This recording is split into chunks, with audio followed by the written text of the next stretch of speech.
Big Dumb Post Show. It's big, it's dumb, it's the Post Show.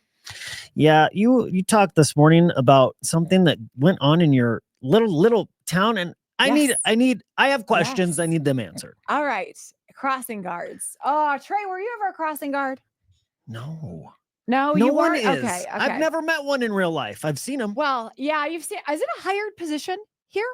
No, I feel like at my kids' school, parents do it, but they don't. It's not like consistent. There was one yesterday for day one, but now there probably won't be another one all year. No crossing guard at all. No. Oh wow! So they're just going on their own. Yeah. Kids know what to do in middle school. Oh my god! So it's mostly, I think, for elementary. Well, yeah, schools. but also elementary. Yeah, elementary. Did they have paid position crossing guards at your school at all? I don't remember that when I was in school, and I don't remember that at my kids' elementary school. I think they were just parents volunteering. So Denver, give them a vest. Denver Public Schools they had this release, and they had a crossing guard talking about being safe in school zones. Very, very important. And I recall a goal in elementary school was to get to 6th grade, because you got to be a crossing guard in 6th grade and help the little ones as leaders in the school cross the street. God, I can't picture it. Yes. Kids helping kids. Yeah. Well, 6th graders, you're going to middle school. You're going to be able to get around your own school next. So that was always the goal, right?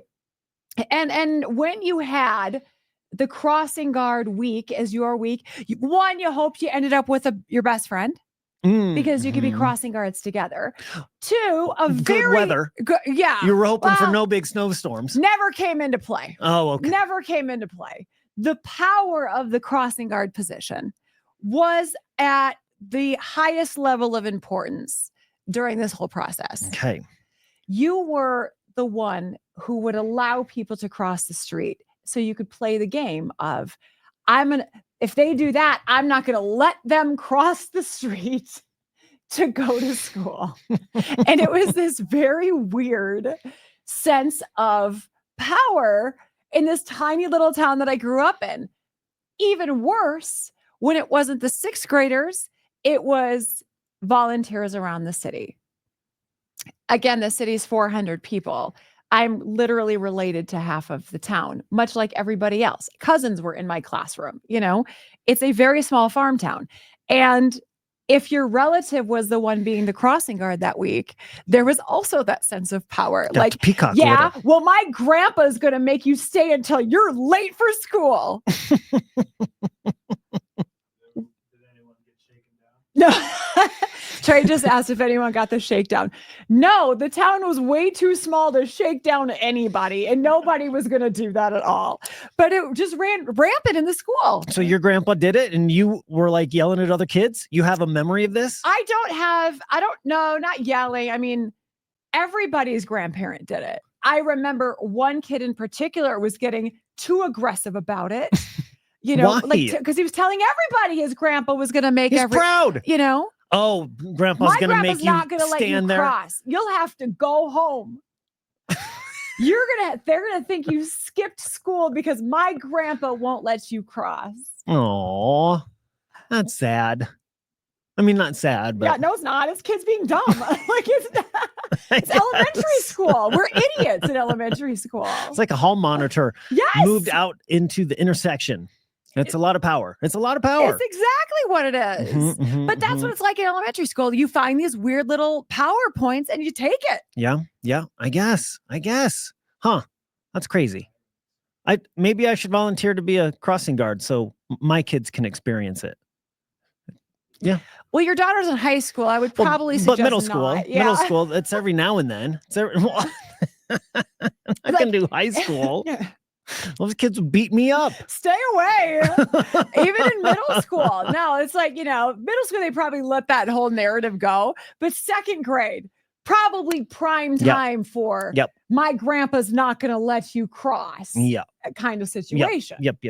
I get that. All right. Kodak could be going away, you guys. Kodak, 133 years, giving you film to shoot on. And I remember growing up, I had to look it up just now before we came onto the Big Dumb Post show, but there was a Kodak plant growing up. Oh, out by the Kodak plant. So I grew up in Fort Collins, and I just looked, and the Kodak plant was in Windsor. So that was like super far away back in the day. Like we never really went there, but every now and then my dad would be like, oh, out by the Kodak plant, out by the Kodak plant. Well, that Kodak plant just like shut down a few years ago. It hasn't been that long. A company took over Kodak. I deep dove between the show and between the Big Dumb Post show. I did some Googling. Okay. So Kodak as a company got bought by another company, but now they might be just stopping all the film.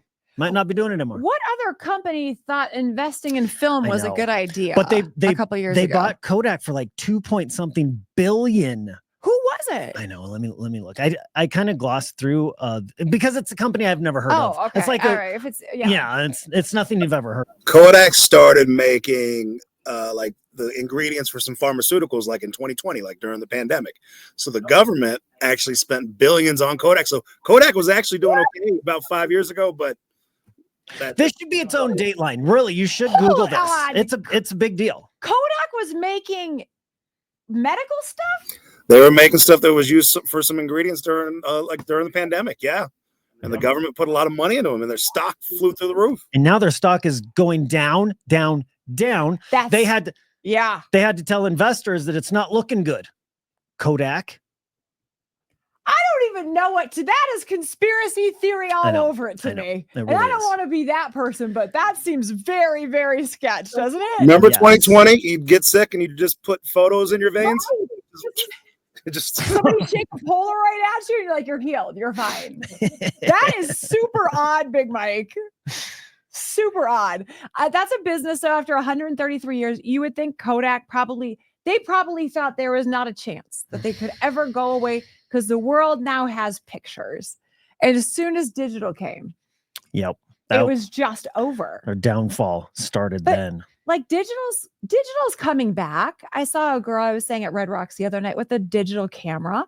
Last year, my friend's daughter for Christmas got a digital camera. Polaroids. She wanted to carry People with her. are into Polaroids. It's just not cool. It's not cool to do the old timey. You got to wind the camera with the Kodak film and close it and wind it. Do you remember doing all of that? Yeah, but and then cool? We haven't got that far backwards yet. I mean, would that feels like a lot of work? I don't have time to do the winding, and then you got to take it out and then drive to a store that will do it in an hour. I don't have time for that. Did you know, Trey? Can I ask how old you are? Did you ever do the wind up? You did. So you were borderline. You probably, when you were little, did that. But you. Okay, you know who else probably didn't help Kodak was the disposable cameras that you didn't have to load with the Kodak film and stuff. On every table at every wedding in 2000. Yes, that was also part of their downfall.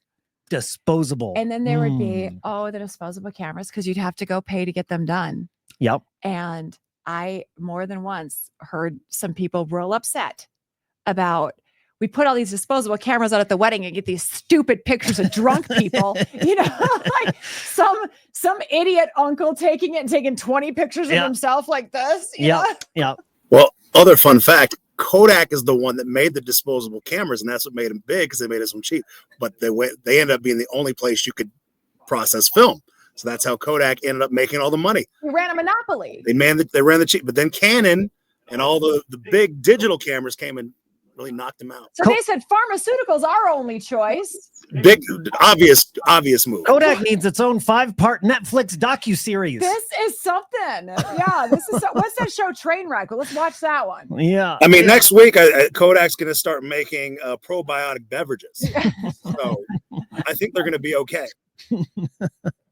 Kodak, we want to be in ya. Yeah. Put that on a shirt. All right, guys, have a good one. See ya. Bye.